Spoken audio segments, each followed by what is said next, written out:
ታገሱ ክርስቲያኖች፣ አትኩሩ ክርስቲያኖች። የኔና የእናንተ ምርጥ ጊዜ በሰማይ ሊጀምር ይችላል። አሁን ዝነኛ ላንሆን እንችላለን። ምን አገባ? አሁን ሪኮግኒሽን የሌለን፣ እውቅና የሚሰጠን የሌለን፣ የሚያጨበጭብ የሌለን፣ የሚያየን የሌለን ልንሆን እንችላለን።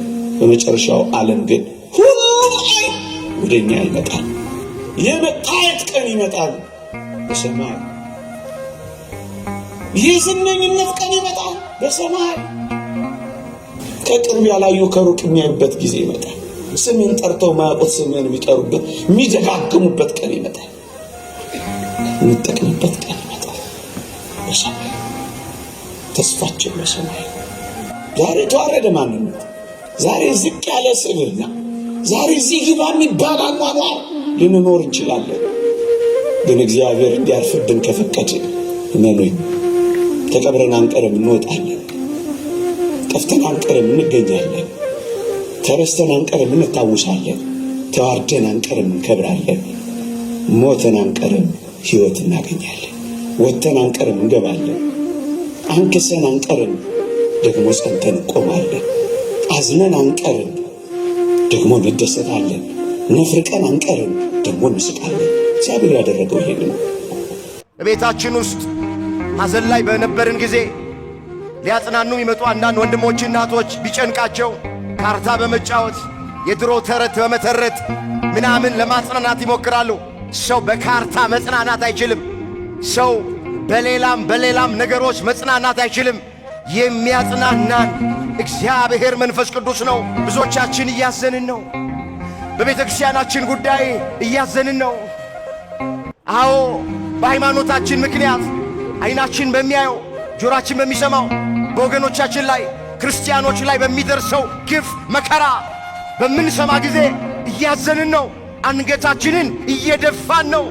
ወገኖቼ ሐዘናችን ይለያያል እንጂ ሁላችንም ሐዘንተኞች ነን። እግዚአብሔር መንፈስ ቅዱስ ከሐዘናችን ያጽናናል። እግዚአብሔር ግን ከዚህ ድንጋይ ውስጥ ሰው አለው። እግዚአብሔርን ገና አልቀመስነው ይሆን? እግዚአብሔርን ገና አላወቅነው ይሆን? እግዚአብሔርን ገና አላጣጣምነው ይሆን? እግዚአብሔር በድንጋይ ውስጥ የሚፈልቅ ምንጭ ብቻ አይደለም። እግዚአብሔር ሰው አለው።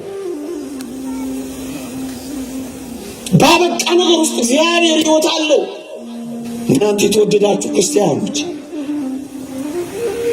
እንዴ በጣም የማይጠቅሙ የነበሩ ሰዎች፣ በጣም ጠላት የነበሩትን ሰዎች፣ በጣም አሳዳጅ የነበሩትን ሰዎች፣ በጣም ደረጃ አንድ አጥፊዎች የነበሩትን ሰዎች እግዚአብሔር በጣም ጠቃሚዎች አድርጎ እንደቀየረ አልሰማችሁም? በሞቴ አሁን ሳውልን የሚያክል ጳውሎስን የሚያክል ሰው አንድ ቀን ቤተ ክርስቲያንን ይጠቅማል ብላችሁ አስባችሁ ነበር? ከዋሉበት አላሳድር ካደሩበት አላስውል ያለ እንዲህ ያለ ምርጥ አሳዳጅ ምርጥ ተሳዳጅ ሆኖ ይጨርሳል ብላችሁ አስባችሁ ነበር እንዴ? ደብዳቤ ጽፎ ክርስቲያኖችን የሚያስወግር እንዲህ ያለው ሰው ወጋሪ ተወጋሪ ይሆናል ብላችሁ ጠርጥራችሁ ነበር? አዎ፣ በየትኛውም ደረጃ እግዚአብሔር ጋር የደረሰ ሳይቀየር የቀረ ማን ነው ወገኖቼ? እንዲህ ያለው ሰው ነው በመጨረሻ ላይ ከልዋሪቆን እስከ ደማስቆ የሚንከራተት አብሪ ኮከብ የሆነው። እንዲህ ያለው ሰው ነው በመጨረሻዎቹ ቀናት ለመሳዋት ቀርብ ያለው እስኪል ድረስ ተሳዳጅ የሆነው። የተወደዳችሁ ክርስቲያኖች እንዴ አብሮት የሚማር ሰው ቅዱስ እስጢፋኖስ አንድ ባች የነበሩ ሲወገር ልብስ ያዥ የነበረ ሰው መጨረሻ ላይ ነፍሱን ያስይዛል ለክርስቶስ ብሎ የጠረጠረ ሰው ነበር። ይህ ምን ያሳያል? በየትኛውም ደረጃ ወንበዴዎች፣ አጥፊዎች፣ አሳዳጆች፣ ጠላቶች፣ ቀማኞች እንኳን ብንሆን እግዚአብሔር እኛ ጠቃሚ አድርጎ ይቀይራል የሚችልበት ጊዜ አለው፣ ቀን አለው፣ ዘመን አለው፣ መንገድ አለው እግዚአብሔር። አሁን እንደነ ሙሴ ጸሊም ያሉ ሰዎች ማን ጠቃሚ ይሆናሉ ብሎ አሰበ? ወገኖች እነዚህ ሰዎች አሁን ጠቃሚ ይሆናሉ ብሎ አሰበ? እንዴት ይደንቃል! ሰው ሁሉ የሚፈራቸው፣ ሰው ሁሉ የሚሸሻቸው፣ ስማቸውን ሲያይ የሚደነግጥባቸው፣ ሰው ሁሉ ይፈልጋቸዋል ብላችሁ ታስባላችሁ? አባ ሙሴ አባ ሙሴ አባ ሙሴ እየተባለ ዝነኛ ይሆናል ብላችሁ አስባችሁ ታውቃላችሁ? እግዚአብሔር ያደረገው ይሄ ነው። እንደ እግዚአብሔር ቅዱስ ፈቃድ ከኔ ጋር በሚኖረን የትምህርት መርሃ ግብር ትጠቅማለህ በሚል ርዕስ እንማራለን። ዛሬ መቆም ያቃተን፣ ዛሬ መበርታት ያቃተን፣ ዛሬ በድካም የምንጠራ፣ ዛሬ ልፍስፍሶችና አቅመ ቢሶች ይሆን እንኳን ብንሆን በእግዚአብሔር እጆች ላይ ከተሰራ፣ እግዚአብሔር እንዲሰራን ከፈቀድን፣ እግዚአብሔርን የሕይወታችን ቀዳሚ ካደረግን፣ እግዚአብሔር ሰሪያችን ከሆነ እኛም ጭቃ ነን አንተም ሰሪያችን ነህ እንዳለ ነቢዩ እግዚአብሔር እንዲሰራ ከፈቀድን እመኖኝ የቱን የሚያክል እንደ አፈር ደካማ እንሆን እግዚአብሔር ከአፈር ደካማ ውስጥ ከሚበተነው ነገር ውስጥ ከሚረገጠውና ከሚልፈሰፈሰው ነገር ውስጥ እግዚአብሔር ብርቱ ነገር ያወጣል። ለዚህ ነው እግዚአብሔርን ጋር ሆኖ የማይጠቅም የለም ያለው ወገኖቼ። እንግዲህ በምድራችን ላይ በጣም የተናቁ ነገሮች እንደውም ይቅርታ አድርጉልኝ ለስድብ እንኳን ስንነጋገር አፈር አይደለም እንባባለው። ለስድብና ለማላገጫ እንኳን ይሆን ነው። በእንደዚህ አይነት አጠራር እንኳን ልንጠራ ምንችል እንኳን ብንሆን እግዚአብሔር በዚህ በማያምር ነገር ውስጥ ውብ ነገር እንደሚሰራ እናውቃለን። በሚበተነው ነገር ውስጥ የሚሰበሰብ ነገር እግዚአብሔር ይሰራል። በማይቆመው ነገር ውስጥ እግዚአብሔር የሚቆም ነገር ይፈጥራል። ወገኖቼ እኔና እናንተ ውስጥ ያለው እግዚአብሔር የሰራው ሊቃውንት እንደሚናገሩት ከ6 ፋብሪካ በላይ ነው እኔና እናንተ ውስጥ እግዚአብሔር ስራ ይሰራው። ዓለም ቢኮርጀው የማያልቅበት ጥልቀትና ምጥቀት ያለው ህይወት ነው እኛ ሰውነት ውስጥ የተፈጠረው።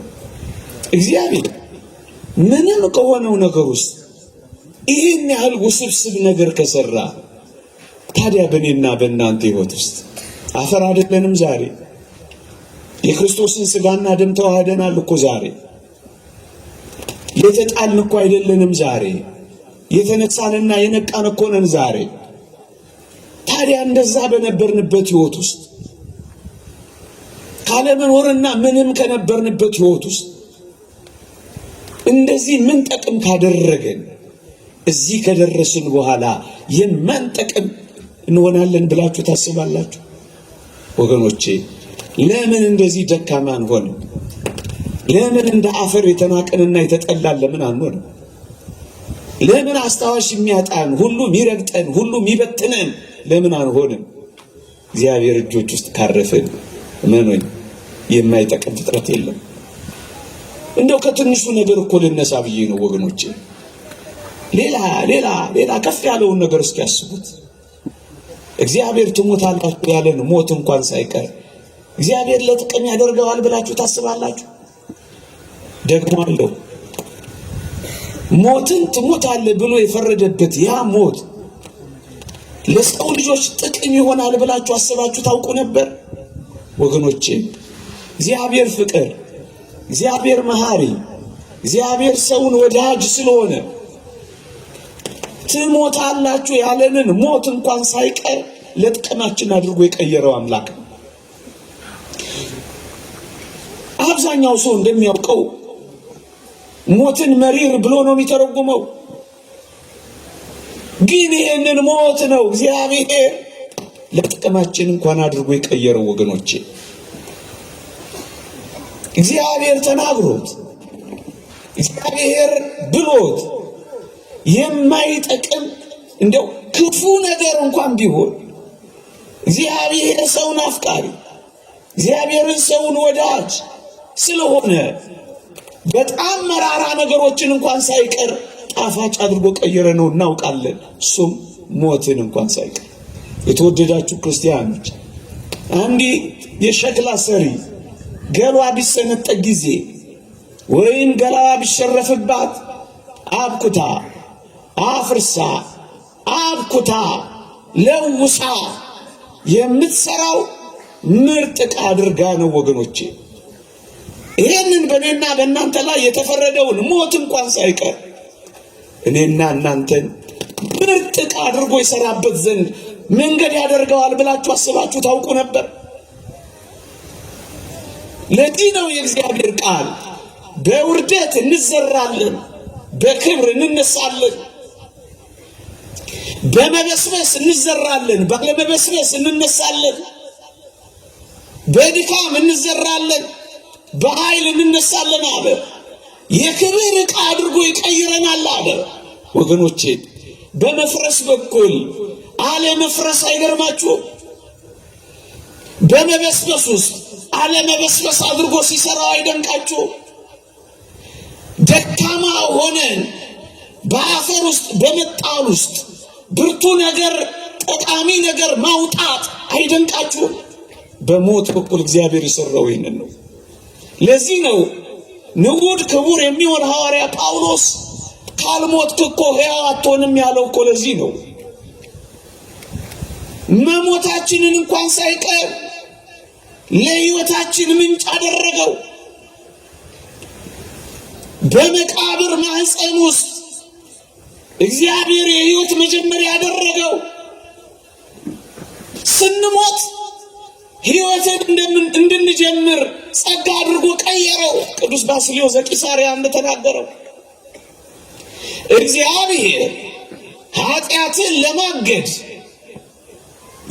ለመከልከል የሰጠው ስጦታ ቢኖር ሞት ነው ይላል።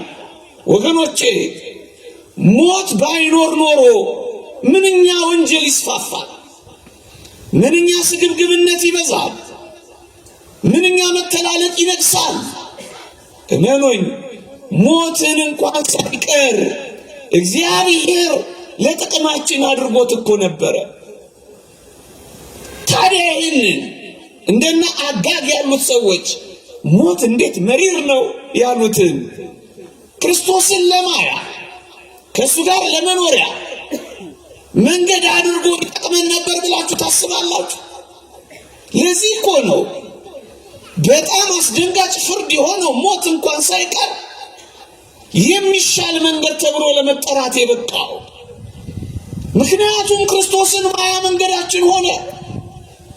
ከዚህ ሥጋዬ ከተለየው በኋላ ከዚህ ቁርበቴ ከራኩ በኋላ እግዚአብሔርን ፊት ለፊት አየዋለሁ፣ ዓይኖች የሚመለከቱታል እስከ ማለት የደረሱት አባቶቻችን ሞት እግዚአብሔርን የማያ መንገድ አድርጎ ለጥቅም አድርጎ ቀየራ፣ ለወጣ። ይህንን መራራ ጣፋጭ አድርጎ ቀመመዋ። ወገኖቼ ይህንን ለጥቅም ያደርገዋል ብላችሁ አስባችሁ ነበር?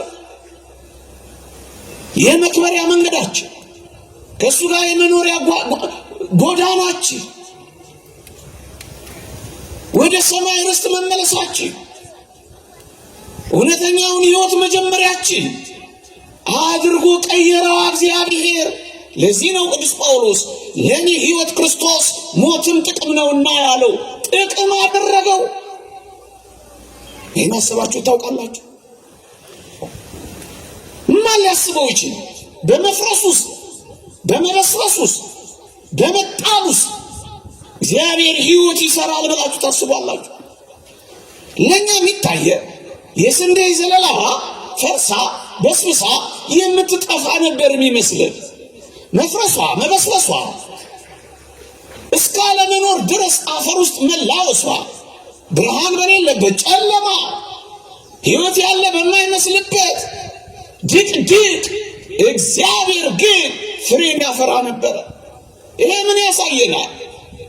እንደ ክርስቲያን በየትኛውም ድቅድቅ፣ በየትኛውም ጨለማ፣ በየትኛውም ሕይወት የለበትም በሚባለው ውስጥ እግዚአብሔር ሕይወት ሊሰራ የሚችል አምላክ መሆኑን ያስረዳ።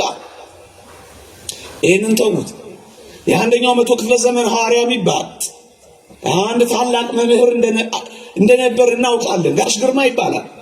አንድ ቀን ሲያስተምረን እንዲህ አለ።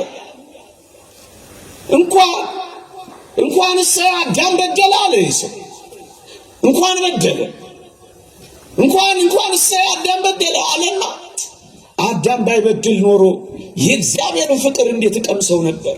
የእግዚአብሔርን ፍቅር እንዴት አውቀው ነበር አይልም ወገኖቼ? አዳም ባይበድል ኖሮ እግዚአብሔር ፈጣሪነቱን ብቻ አውቅ ነበር አለ አከታትሎ። አዳም በመበደሉ ግን እግዚአብሔር እኔን ምን ያህል እንደሚወደኝ ተረዳው። በመፍጠሩ ፈጣሪነቱን ሳይ አዳም በደለና የእግዚአብሔርን ፍቅር አሳየኝ ብሎ ይደነቃል። እንኳን እሰይ በደለ። በመበደሉ ምክንያት እግዚአብሔር ፍቅር መሆኑን ተረዳው። ኃያልነቱን ብቻ ሳይሆን ፍቅር መሆኑን አወቅኩኝ። ምን ያህል እንደሚወደኝ እስከ ምን ድረስ እንደሚያፈቅረኝ ተረዳሁኝ አለ ወገኖቼ። ምናልባት እንግዲህ በዚህ ታላቅ መምህር ሐሳብ እንሂድና ይሄንን የአዳም መበደል እንኳን የእግዚአብሔርን እኔና እናንተን የመፈለግ የፍለጋ ዳናዎቹንና ኮቴዎቹን ለመስማት እድል ያገኘን አይመስላችሁ? እግዚአብሔር ምን ያህል አፍቃሪ፣ እግዚአብሔር ምን ያህል ሰውን ወዳጅ፣ እግዚአብሔር ምን ያህል ሰውን ፈላጊ እንደሆነ እንዴት ለጥቅም አድርጎ እንደቀየረው አያችሁ። እንደፈለጋችሁ አትቁራልና የኔና የእናንተን ሰውነት በዘባነ ኪሩብ አስቀመጠውና ጎርጎርዮስ ዘኑሲስ ደግሞ እንደተናገረው እኔና እናንተ ስንደርስበት ብቻ ወደምናውቀው አሁን ቃላት የማይገልጡት አሁን ስሜት የማይገልጠው አሁን ቅኔ የማይበቃው አሁን ስብከት የማይችለው ስንደርስበት ብቻ የምናውቀው ሕይወት አዘጋጀልን ይላል። የተዘጋጀልን ጥንት ከተፈጠርንበት ክብር በላይ የሆነ ክብር አዘጋጀልን። አሁን ወደዛ ክብር ብቻ አይደለም የምንገባው፣ ወደማናውቀው ክብርም ጭምር ነው የምንደርሰው ወገኖቼ። ታዲያ ይሄ ከምን መነጨ? ቅድም መምህሩ ያለው ነው። እሰይ እንኳን አዳም በደለ። ይሄን በመበደሉ አለ የልብ ስፋት የፍቅሩ ጥልቀት እኮ ነው። ኢየሱስ ክርስቶስን አገኘ ነው። በላ ጠጣ ከኛ ጋር፣ አማኑኤል ከኛ ጋር ሰው ሆነ። በዓይኖቻችን ተገለጠ፣ በእጆቻችን ዳሰስ ነው። አብሮን መኖር ጀመረ። እግዚአብሔር ምን ያህል ቅርባችን እንደሆነ አየነው። ልዕልናውን ብቻ አይደለም ትሕትናውን ተረዳ ነው። ጉልበቱን ብቻ አይደለም ፍቅሩንም ተደነቅን። ታዲያ ይህንን ለጥቅም አድርጎ እግዚአብሔር ሲቀይረው አያችሁ፣ እንዴት ይደንቃል! እናንተ የተወደዳችሁ ክርስቲያኖች እንዴ በጣም የማይጠቅሙ የነበሩ ሰዎች፣ በጣም ጠላት የነበሩትን ሰዎች፣ በጣም አሳዳጅ የነበሩትን ሰዎች፣ በጣም ደረጃ አንድ አጥፊዎች የነበሩትን ሰዎች እግዚአብሔር በጣም ጠቃሚዎች አድርጎ እንደቀየረ አልሰማችሁት? በሞቴ አሁን ሳውልን የሚያክል ጳውሎስን የሚያክል ሰው አንድ ቀን ቤተ ክርስቲያን ይጠቅማል ብላችሁ አስባችሁ ነበር? ከዋሉበት አላሳድር ካደሩበት አላስውል ያለ እንዲህ ያለ ምርጥ አሳዳጅ ምርጥ ተሳዳጅ ሆኖ ይጨርሳል ብላችሁ አስባችሁ ነበር እንዴ? ደብዳቤ ጽፎ ክርስቲያኖችን የሚያስወግር እንዲህ ያለው ሰው ወጋሪ ተወጋሪ ይሆናል ብላችሁ ጠርጥራችሁ ነበር? አዎ፣ በየትኛውም ደረጃ እግዚአብሔር ጋር የደረሰ ሳይቀየር የቀረ ማን ነው ወገኖቼ? እንዲህ ያለው ሰው ነው በመጨረሻ ላይ ከልዋሪቆን እስከ ደማስቆ የሚንከራተት አብሪ ኮከብ የሆነው። እንዲህ ያለው ሰው ነው በመጨረሻዎቹ ቀናት ለመሳዋት ቀርብ ያለው እስኪል ድረስ ተሳዳጅ የሆነው። የተወደዳችሁ ክርስቲያኖች እንዴ አብሮት የሚማር ሰው ቅዱስ እስጢፋኖስ አንድ ባች የነበሩ ሲወገር ልብስ ያዥ የነበረ ሰው መጨረሻ ላይ ነፍሱን ያስይዛል ለክርስቶስ ብሎ የጠረጠረ ሰው ነበር። ይህ ምን ያሳያል? በየትኛውም ደረጃ ወንበዴዎች፣ አጥፊዎች፣ አሳዳጆች፣ ጠላቶች፣ ቀማኞች እንኳን ብንሆን እግዚአብሔር እኛ ጠቃሚ አድርጎ ይቀይራል የሚችልበት ጊዜ አለው፣ ቀን አለው፣ ዘመን አለው፣ መንገድ አለው እግዚአብሔር። እንዴ ትንሿን ሰናፍጭ እንደውም ሊቃውንት ከሰናፍጭ ጋር ያነጻጽሩታል። ሐዋርያ ጳውሎስ ሰናፍጭ እኮ እዚህ ግቢ ማትባል ቅንጣት ናት፣ በዓይን እንኳን ለመታየት የምትረቅ ናት ሰናፍጭ። ሲተክሏት ግን ትልቅ ዛፍ ትሆንና ብዙዎችን ታሳርፍና ለብዙዎች መጠለያ ትሆናለች። ጳውሎስ እንደሱ ነው ይላሉ። በእውነት በአቴና የነበረውን ያን ዲዮናስዮስን የሚያክል ፈላስፋ ያስጠለለ እኮ እንደ ሰናፍጭ ያለው ማንም የማይጠረጥረው እኮ ሰው ነው ጳውሎስ። ቤተ ክርስቲያን እሱን ለመቀበል ተጠራጥራ ነበር ይላል አንድ ሊቅ። እንደ ጳውሎስ የምንጠረጠር እንኳን ብንሆን እግዚአብሔር ጠቃሚ አድርጎ የሚቀይርበት ቀን ነበር።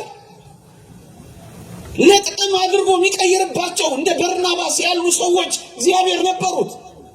ወገኖቼ አያችሁ፣ አሳዳጁን ተሳዳጅ፣ ወጋሪውን ተወጋሪ፣ ገዳዩን ሟች አድርጎ ሊቀይር የሚችል ጠማማውን የሚያቀና ሻካራውን የሚያለሰልስ እግዚአብሔር በእጆቹ ሲሰራ እንደ ጳውሎስ አንጸባራቂ ሰው እግዚአብሔር ያወጣ ነበር። ወገኖቼ ዛሬ አንዳንዶች ባሉበት ማንነት አይጠቅሙም ብለን የማንናገረው እኮ ለዚህ ነው ወገኖቼ።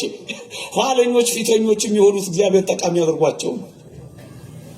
ዋና ተናጋሪው በርናባስ ነበረ። ሐዋርያት ሥራ እስከ ምዕራፍ 13 አንብቡት።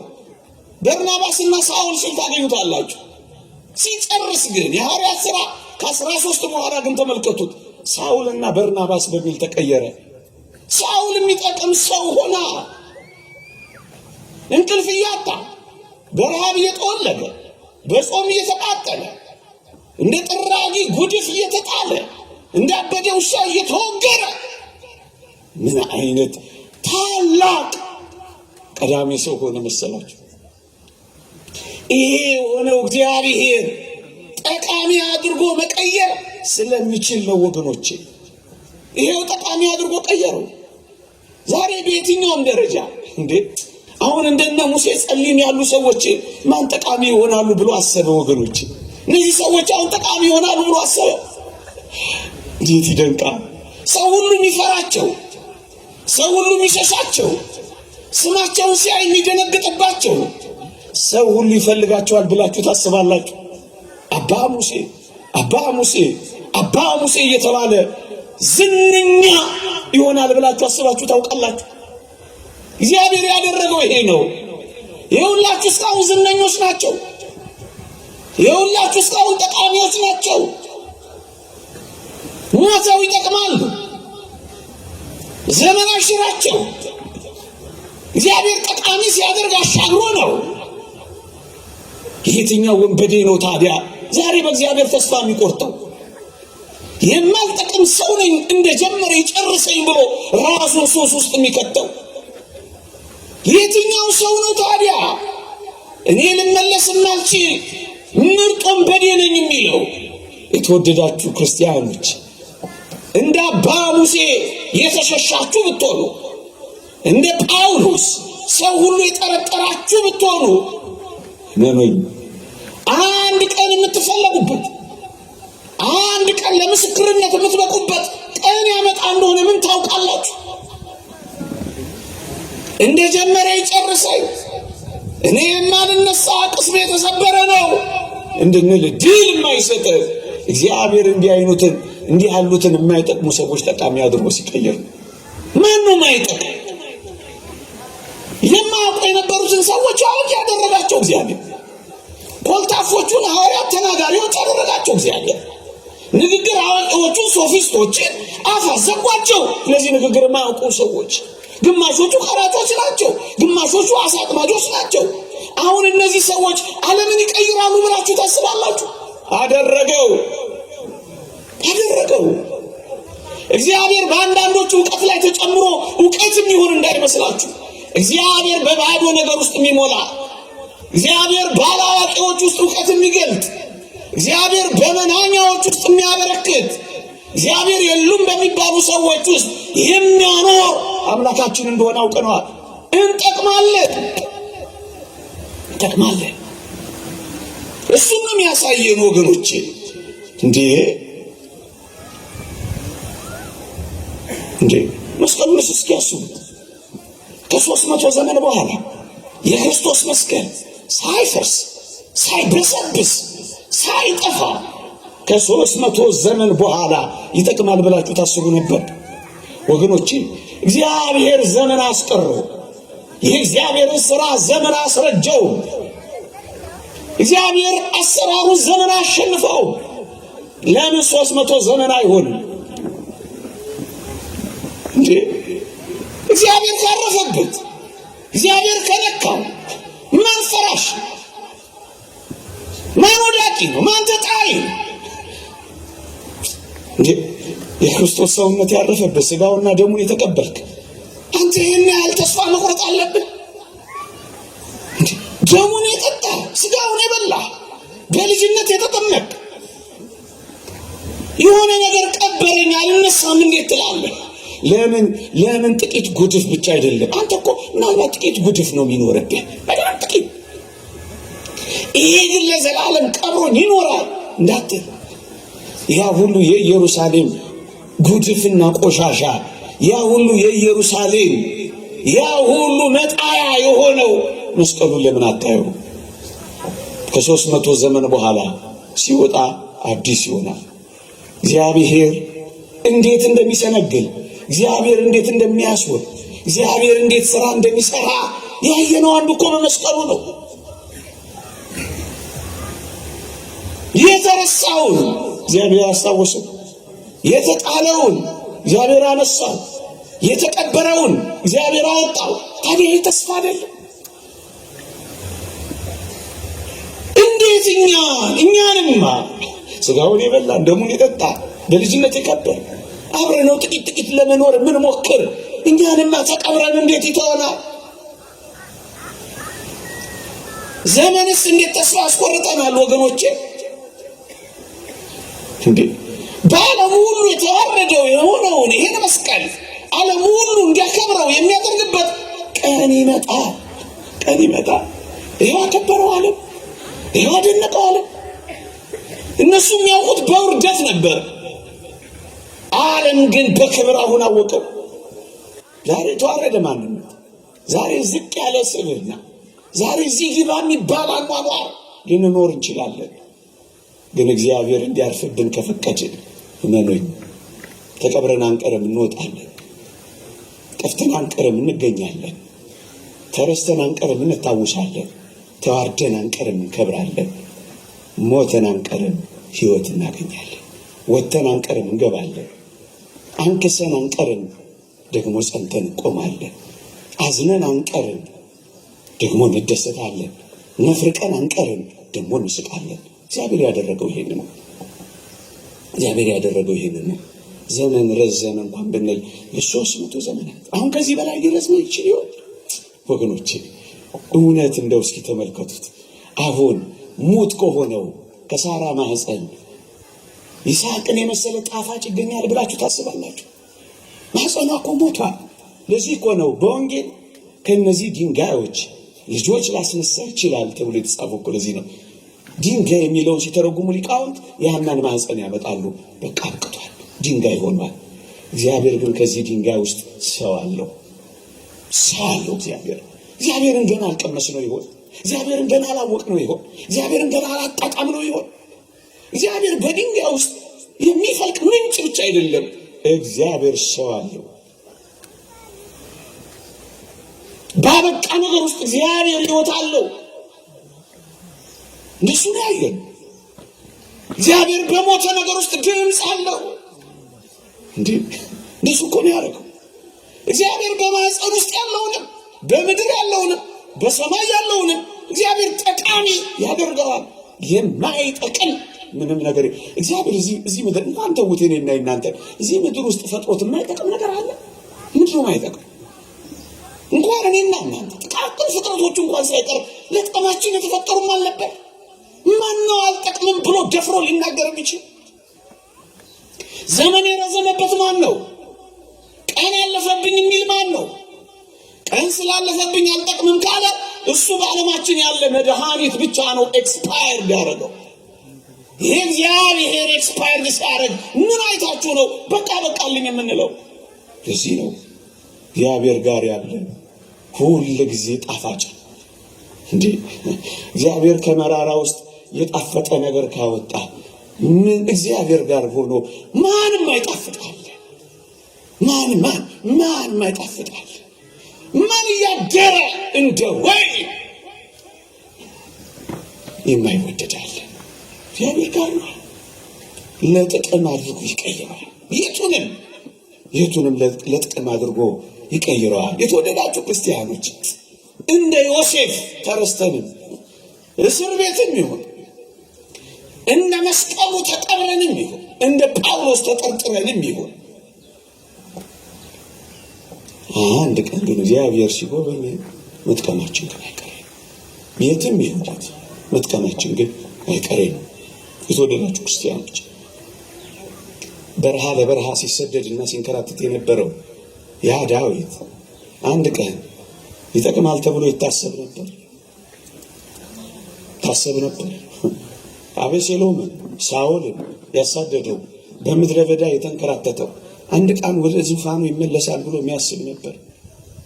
በእነዚያ ብርቱ የሳኦል ክንዶች በእነዛ እልፍ ጦሮች ውስጥ አልፎ ያ ዳዊት በእውነት የሚጠቅም ሰው ይሆናል ብሎ የሚያስብ ነበር። ማንም ወገኖቼ እንኳን ዳዊትን እናመላለሱን ተውት። እነዛ ዳዊት የተሸሸገባቸው ምድረ በዳዎች ጠቃሚ ይሆኑ ነበር ብሎ የሚያስባለ። ብዙዎቹን የዳዊትን መዝሙራት ተመልክቷቸው። ዳዊት የዘመራቸው በቤተ መንግስት ውስጥ አልነበረም። ዳዊት የዘመረው በምድረ በዳዎች ነበር። በኤዶምያስ ምድረ በዳ የዳዊት መዝሙር ሲል ታገኙታላችሁ። በይሁዳ ምድረ በዳ የዳዊት መዝሙር ሲል ታገኙታላችሁ። በቤተ መንግስት ከዘመረው በላይ እግዚአብሔርን በፍለጋ በምድረ በዳ የዘመረው ይበልጣል። ወገኖቼ ይህ ዓለም በዚህ ዘመን እንደ ምድረ በዳ የሆነብን ብዙዎች አለን። የሚጠጣ ያጣ እንደ ምድረ በዳ የሆነብን አለን። የሚበላ ያጣ እንደ ምድረ በዳ የሆነብን አለን። ማረፊያ ያጣ እንደ ምድረ በዳ የሆነብን አለን። መሰማሪያ ያጣ እንደ ምድረ በዳ የሚሆንብን ያጣናለን። በእውነት መሸሸጊያ ዋሻ፣ መጠለያ፣ ፍርክታ፣ ማረፊያ ያጣች ነፍስ ትኖራለች። ግን መኖይ እነዛ ምድረ በዳዎች እንደ ዳዊት ላለ እግዚአብሔርን ለምትፈልግ ነፍስ እንደ ቅድስተ ቅዱሳን የማመስገኛ የቅኔ ማህሌት መሆን ትችላለች። የቅኔ ማህሌት አደረጋት። መነኮሳትን መናንያንም ባህታውያንም እንደዚህ ነው ያደረጉት። ተራራውን ሲያዩ ዝም ብለው ተራራውን አይደለም የሚመለከቱት ወገኖቼ፣ አይደለም። በእነዚያ ተራራዎች ውስጥ የእግዚአብሔርን የማሳረፊያ ረጅም እጆች ነው የሚያዩት፣ ተራራውን አይደለም። ምድረ በዳውን ሲያዩ እግዚአብሔርን ነው የሚያዩት። ወዳጄ መከራን ስታዩ እግዚአብሔርን ይኸው፣ መንገላታትን ስታዩ እግዚአብሔርን ይኸው። በእነዛ ሁሉ ጠላቶች ተከቦ ዳዊት በዝማሬን የቀጠለው። አሁን እነዛን ምድረ በዳዎች የመዝሙር ቦታዎች አድርጎ ለጥቅም መቀየር ይችላል። አዎ ይችላል። መከራ ማመስገኛው መሆን ይችላል። ማዘን በልህ ቀና ማያ መሆን ይችላል። የበዛብህ የአጋንንት ውጊያና ጦር መዋጋ፣ መጠንከሪያ፣ መበርቻ መሆን ይችላል። ለጥቅም አድርገህ መዋል ትችላለህ። እንደ ዳዊት በእውነት እንዴት ይደንቃል! እኔ በጣም ይደንቀኝ ምናልባት ከመጥቀም አርፍዳችሁ የሆናችሁ እዚህ ውስጥ ልትኖሩ ትችላላችሁ። ያለፉትን ዘመናት ሳልጠቅምን የቆየሁት ራሴን አልጠቀምኩ፣ ቤተሰቤን አልጠቀምኩ፣ ቤተ ክርስቲያኔን አልጠቀምኩ፣ ሀገሬን አልጠቀምኩ፣ ወገኔን አልጠቀምኩ። አሁን ከእንግዲህ በኋላ እኔ እጠቅማለሁ። የብዙ ሰዎች ሐሳብና ጥያቄ ይሆናል። እመነኝ ትጠቅማለህ። ቅዱስ ጳውሎስ አናሲሞስ ስለሚባል ሰው የጻፈው ለፊሊሞና እንዴት አስደናቂ ቃል መሰለ! እስካሁን ስላልጠቀመ ከእንግዲህ በኋላ ግን ስለሚጠቅመ ጻፈልህ። እንዴት ያስደንቃል! እስካሁን ሳትጠቅሚ ልትኖሪ ትችላለሽ። እስካሁን ሳትጠቅም ልትመላለስ ትችላለህ። እስካሁን አልጠቀምንም ማለት ግን ነገ አንጠቅምም ማለት አይደለም። መቼ እንዴት እንደምትጠቅም የሚያደርገው እግዚአብሔር ነው። ወደ እግዚአብሔር ቅረብ። የማይጠቅመውን ጠቃሚ አድርጎ የሚቀይረው እግዚአብሔር ነው። እዚህ ቤት ገብቶ ውሃ ሆኖ ገብቶ ጸበል ሆኖ ነው የሚወጣው። አፈር ሆኖ ገብቶ እምነት ሆኖ ነው የሚወጣው። ህብስት ሆኖ ገብቶ ስጋ ሆኖ ነው የሚወጣው። ወይን ሆኖ ገብቶ ደም ሆኖ ነው የሚወጣው። እግዚአብሔር ሲነካው የማይቀየር ነገር የለም። ይዋቸው በሙሉ ምናልባት እኔና አንተ ለመቀየር አልቀረብን ካልሆነ በቀር እግዚአብሔርን ቀምሶ ይቀየራል። እግዚአብሔር እጆች አርፈውበት ይቀየራል። ጠቃሚ ይሆናል። ሊነገር የማይችል ጠቃሚ ይሆናል። እስካሁን አልጠቀም ነው ማለት ነገ አንጠቅምም ማለት አይደለም። በወህኒ ቤት ምንኖር፣ እጅግ መራራ በሆኑ ሱሶች ውስጥ ምንኖር፣ እጅግ ደስ በሚያሰኙ ልምምዶች ውስጥ ያለን፣ አሁን ከዚህ ውስጥ እኔ ወጥቼ ጠቃሚ መሆን እችላለሁ። ትችላለህ። ይኸው ትችላለህ። እግዚአብሔር ይችላል። እሱን ነው የምናምነው። ለአንተ የሚያቀት ነገር የለም ተብሎ አልተጻፈም። አንተ ታቅተዋለህ። አፈር ካላቃተው እንጂ ሰማይ ካላቃተው፣ ሞት ካላቃተው፣ ኃጢአት ካላቃተው፣ በሽታ ካላቃተው፣ ሲኦል ካላቃተው አንተ ምን ሆነ ነው እኔ ለእግዚአብሔር ያቀተዋለሁ የምትለው?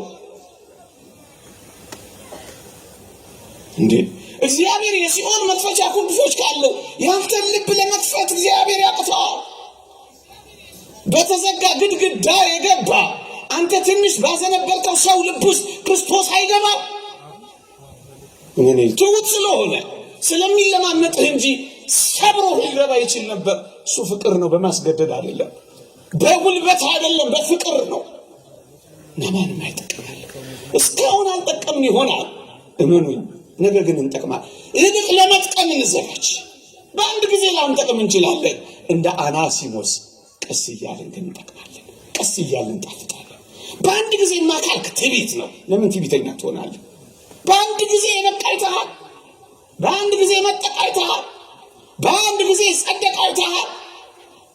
የለ ቀስ በቀስ ቅዱስ ማርቆስን ተመልከቱት። በስብከት ወንጌል አገልግሎት ቅዱስ ጳውሎስ ከቅዱስ ጴጥሮስ ጋር በሐሳብ እስኪለያዩ ድረስ እናቴ ናፈቀችኝ ብሎ ጥሏቸው ሄዶ ነበር። አንድ ልጅ ሲናገር ቅዱስ ጳውሎስ ቅዱስ ማርቆስን ያነሳው ይላል በሮሜ መልእክት መጨረሻው ላይ ማርቆስን ደግሞ የተወደደ ወንድማችን ማርቆስ ሰላምታ ያቀርብላችኋል ይላል። ማርቆስን ከ17 ዓመት በኋላ ነው ጳውሎስ ስሙን ያነሳው ይላል። ከ17 ዓመት በኋላ ልጠቅም ትችላለህ። ከ27 ዓመት በኋላ ልጠቅም ትችላለህ። ከ37 ዓመት በኋላ ልጠቅም ትችላለህ። ከ107 ዓመት በኋላ ልጠቅም ትችላለህ። አንተ ቀን ምን አስቆጠረ? ቀስ በቀስ ብቻ ደግ ቀስ በቀስ ቀስ በቀስ ቀስ በቀስ ዛሬ ትንሽ ጥቀም፣ ነገ ትንሽ የጠቀምክ ትሄዳለህ። የተወደዳችሁ ክርስቲያኖች ወገኖቼ በእግዚአብሔር ዘንድ ለምን በባከነ ሰዓት አይሆንም? እንጠቅማለን። ለምን ባለቀ ሰዓት አይሆንም? እጅግ ጠቃሚዎች እንሆናለን ወገኖቼ፣ እጅግ ጠቃሚዎች እንሆናለን።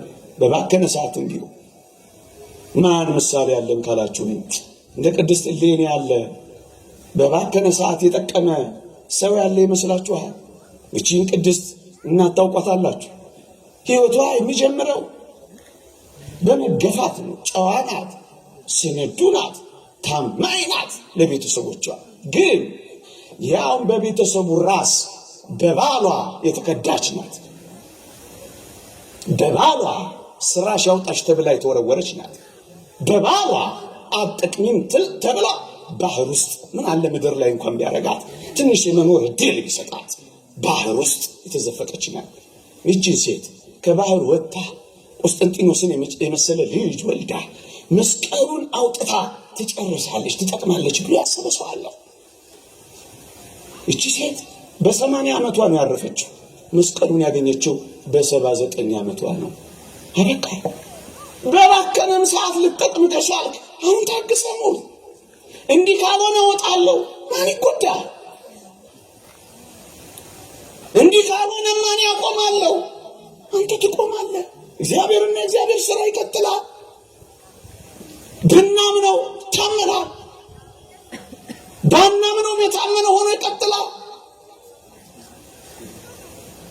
በ79 ዓመቷ በጣም መጠቀም ሴት ሆና መጣች። ወዳጄ የባከነ ሰዓት በሕይወታችን የለም። ለምን 3 ሰዓት አይሆንም? እንደ መስቀል ላይ ለምን 3 ሰዓት? ለምን 1 ደቂቃ አትሆንም? እግዚአብሔርን ብዙ ሰዎች የታረቁት በብዙ ጸሎት መሰለ። እኔን በደለኛውንና ኃጢአተኛውን ማረኝ እያሉ ሰማይን ቀና ብለው ላለማየት ምድርን አቀርቅረው የተመለከቱት በአንዲት አረፍተ ነገር ታርቀዋል። አበቃ። ቀኑ ከረፈደ የሚመጡትን በመጀመሪያ የሚመጡትን እግዚአብሔር የሚቀበል አምላክ ባለቀ ሰዓት። የተወደዳችሁ ክርስቲያኖች ይህቺ ሴት የቀድሞ የመገፋት ሕይወቷ አላበለሻትም። ቤተሰብ የገፋልን ልንኖር እንችላለን። ያመነው የካደን ልንኖር እንችላለን። ያመነው ስለ ካደን ራሳችንን ክደን ምናልባት ግሮሰሪ ውስጥ እየተጠረግን ያለን ወንዶች ወይም ሴቶች ተስፋ የቆረጥን እንኳን ብንሆን ይህችን ሴት ልናስባት አይገባም። ጠቃሚ እንሆናለን። ለምን እዛ እንከርማለን? ለምን እኛ ደግሞ ሌሎች ያበላሹን አንሱ እኛ ደግሞ ለመበላሸት ራሳችንን አሳልፈን እንሰጣለን፣ እንጠቅማለን። እኔ ስታመም ምን ነው እግዚአብሔር ጉድ አደረገኝ እያለች ከእግዚአብሔር ጋር ትግል የገጠመች አይምሰልም። ብዙ ሰዎች እንዲህ አይነት ትግል ገጥመናል። በጣም ይደንቃል። እግዚአብሔር እኮ በእውነት ክርክር የምንገጥመው እሰጥ አገባ የምንገባው እንኳን የምንለው አምላክ እኮ አይደለም እግዚአብሔር። እንዴ እኛን ለማናገር መፍቀዱ እንኳን አይደንቅም? እኛን ለማየት መምረጡ እንኳን እግዚአብሔር አይደንቅም? ታስበው ዘንድ ሰው ምንድን ነው? እኛን ማሰቡ አይደንቅም? የተወደዳችሁ ክርስቲያኖች ከእግዚአብሔር ጋር እጠቅማለሁ አልጠቅምም እያልን ሰጣ ገባ መግባት የለብንም። እንጠቅማለን። ምነው እንደዚህ ምነው እንደዚያ እግዚአብሔርን በአንዳንድ ነገሮች የምንሞግተውና ሰጣ ገባ የምንገጥመው እንዴት ሊሆን ይችላል? እግዚአብሔርን ያላውቅ አንተ ብቻ ታውቃለህ። ከኔ የሚጠበቅብኝ ራሴን ብቻ ላንተ አሳልፌ መስጠት። እቺ ሴት ባጣችው ነገር እየተቆጨች በትናንትናዋ እየተናደደች የነገ ህልሟን ያጨለመች እንዳይመስላችሁ። ትላንት አለፈ፣ በቃ ያጭ ነገዋን አላበላሸች። ህይወት ቀጥላል። ህይወት ይቀጥላል። ህይወት ይቀጥላል። ህይወቷን የቀጠለችው እንደው በጣም የሚደንቀው ስትገፋ ወደ መስቀሉ ሄዳ መመርኮዝን የመረጠችው ይልቅ ወደ መስቀሉ ናናረፍ። እንደ ይሁዳ መሰቃየትን አትፈልግ። ሰይጣን በጣም ክፉ ነው። ይሁዳ ክርስቶስን አሳልፎ ከሰጠ በኋላ ታስታውሳላችሁ፣ በጣም ያሳዝናል። ተጸጸተ፣ ደግሞ አለው ተጸጸተ። ይሄን ጸጸት ሲያይ ግን ዲያብሎስ ሌላ ወጥመድ ፈጠረ። ምን ፈጠረ? ከተጸጸተ ምን ሊያደርግ ነው? ወደ ክርስቶስ ሄዶ ይቅር በለኝ ሊል ነው። ስለዚህ ዲያብሎስ ምን አደረገ? ይሄን ጸጸቱን ተጠቅሞ ይሁዳን ወደ መስቀሉ ሳይሆን ወደ መሰቀያ ቦታ መራው። ለምን? ወደ ክርስቶስ ከሄደ ዲያብሎስ አንድ ነገር ያውቃል። ክርስቶስ ይሁዳን እንኳን ሊምረው የሚችል ፍቅር መሆኑን ያውቃል። ይድንበት ነው። እንዳይድንበት ምን አደረገው?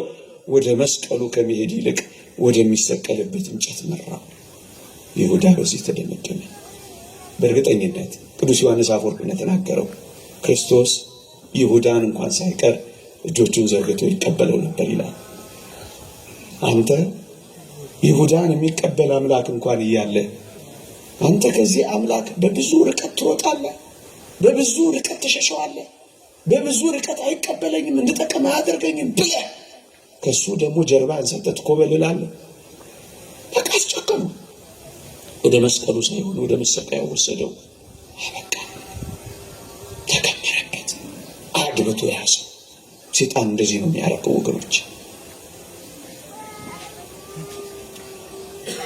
እና በባከነም ሰዓት እንደዚህ ሴትዮ እንደዚህ ቅድስት እናት ለተጠቀም ከቻልክ ምን ታውቃለህ? ዝም ብለን እንመላለስ። ዝም ብለን እጆቻችንን ዘርጋ። ዝም ብለን እንለምነው። ዝም ብለን እንማጸነው። ዝም ብለን በፊቱ እንቆይ። በመጨረሻ ሰዓት አስደናቂ ሰዎች እንሆን ዘንድ ለምን እግዚአብሔርን ጠረጥረዋለን? የተወደዳችሁ ክርስቲያኖች ልድገመው እስኪ። እንደ ዮሴፍ ተረስተህ፣ እንደ መስቀሉ ተቀብረህ፣ እንደ ጳውሎስ ተጠርጥረህ፣ እንደ እሌኒም ተወርውረህ፣ እንደ ዳዊትም ተሰደህ ይሆናል። ግን በእርግጠኝነት ትጠቅማለህ። አንድ ቀን ትጠቅማለህ። የኔም ያንተም የሁላችንም ጊዜ ሲመጣ ሁላችንም እንጠቅማለን። ብቻ ግን እግዚአብሔር እጆች ውስጥ እንረፍ። አውግስጢኖስ እንደተናገረው ነፍሳችን ካንተ በቀር በሌላ በማንም አታርፍም እንዳለው የነፍሳችን ማረፊያ እሱን እናድርገው። ግን እንጠቅማለን። ይቀይረናል። አንቀየርም ያላችሁ አትጠራጠሩ። እግዚአብሔር ሳይቀይር ያስወጣው የለም። አንድ ነገር ግን ነግሬያችሁ ማበቃ። ምናልባት በዚህ ምድር ላይ ማንጠቅም ሰዎች እንኳን ሆነን ብናጠናቀቅ እመኑኝ የምንጠቅምበት ቀንና የምንጠቅምበት ቦታ ግን አለ። ለዚህ ምርጥ ምሳሌ የሚሆነኝ አልዓዛር እግዚአብሔር ያሳያችሁ፣ ልዑል ያመልክታችሁ። ጠቃሚ ይሆናል ብላችሁ አስባችሁ ታውቁ ነበር? እኔ በጣም ነው የሚደንቀኝ። ሁሌ ሳነሳው የሚመስጠኝ ድሃ ነው። በድህነት ላይ በቁስል የተመታ ነው።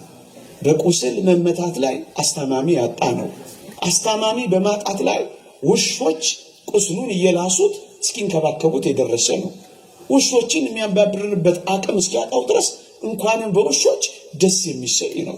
ቢለምን የሚሰጠው የለም። ባለጸጋውን ብቻ ነው የሚያየው። በኦሪት የኖረው ተስፋ ትንሣኤ አልተሰበከ። ታዲያ ይሄ ሁሉ ሰው እስከ መጨረሻ በዚህ ኑሮ የኖረው አንድ ቀን ይጠቅማል ብላችሁ አስባችሁ ታውቁ ነበር? አዎ፣ አልዓዛር የሚጠቅምበት ጊዜና አድራሻ ነበረው። እሱም በሰማይ ነው።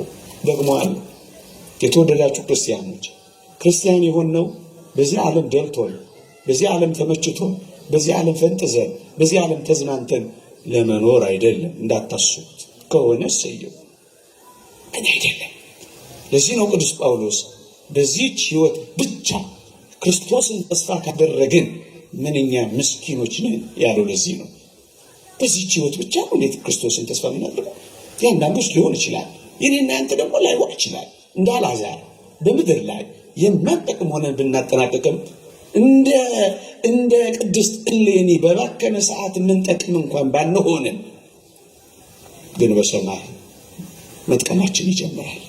ታዲያ ከዚህ በላይ የክርስቲያኖች ተስፋና ሕይወት አለ? አዎ፣ በሰማይ ድሃ አይደለም የምንሆነው፣ ባለጸጋ ነው የምንሆነው። በሰማይ በበሽታ የተመታ በቁስል የተጠቃ አይደለም መታመም ነው የሚጠፋው። በሰማይ አስታማሚ አይደለም የሚያጣው። የተወደዳችሁ ክርስቲያኖች፣ በውሾች የተከበበው ሰው በመላእክት አጀብ ነው የገባው። በምድር ላይ እንደ ማዕበል በምትናወስ እንደ ባህር ላይ ኑሮ የኖረው ወደ አስደናቂ የእረፍት ወደቡ መልህቁን የተከለው አልዓዛር እንዴ በመላእክት እቅፍ ነው የገባው። ባለጸጎችን ብቻ አይደለም እጅግ አስደናቂውን አምላኩን ጭምር ነው ያየው። ታዲያስ በጣም የሚጠቅምበት ጊዜ ይመጣል መሰላችሁ? ታገሱ ክርስቲያኖች፣ አትቸኩሉ ክርስቲያኖች።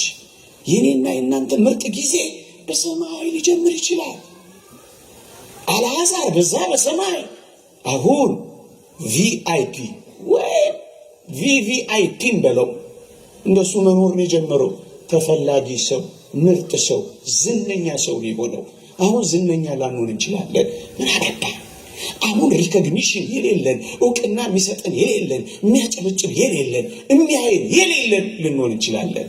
በመጨረሻው ዓለም ግን ሁሉ አይ ወደኛ ይመጣል።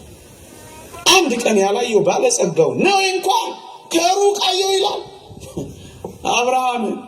ደግሞስ አልዓዛርንም በቅፉ አየው ይላል። አልዓዛር የመታየት ቀን ይመጣል በሰማይ።